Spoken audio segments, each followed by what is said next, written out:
تواصل يستمر متابعينا الكرام مع هذه الانطلاقات والمسيرة المستمرة، وشوطنا السابع يتحرك بوزن الأبكار. نحن نتحرك إلى العمري لنتابع هذا الشعار السلطاني على المقدمة، يتقدم بهذا الوزن مع الطاقية علي بن راشد بن مسلم العمري من يسجل حضوره في أول المراكز. أما المركز الثاني شعار علي بن عبد الله أبو هليبة، والمركز الثالث أرى أيضا روعة علي عبد الله بن محمد بن دحروي العامري من يقدم لنا روعة بالمركز الثاني. أما المركز الرابع غزوة وعامر بن خلفان بن راشد الاشتبي. المركز الخامس الشاهنية سيد بن محمد بن غليطة الغفلي يتقدم مع المركز الخامس. هذه المراكز الأولى متابعين الكرام، ولكن العمري ما زال على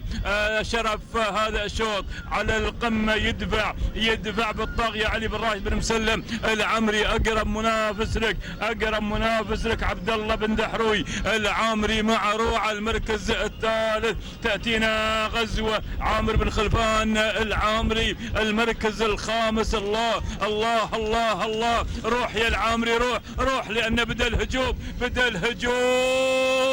الشردة إلى الناموس يا العامري، الشردة إلى الناموس. روح يا سلام يا السلطنة، يا سلام على هذه الطاقية اللي طقت وانتصرت في الأخير. من البداية قام الطفر وانتهى الطفر، قامت راس وانتهت راس. نعم الناموس إلى السلطنة، الناموس يذهب علي بن راشد بن مسلم العمري. نهنيه الثاني والثالث علي بن سلطان بن رشيد. المركز الرابع بالعامري، والخامس فهنا شعار راشد بن دحروي العامري.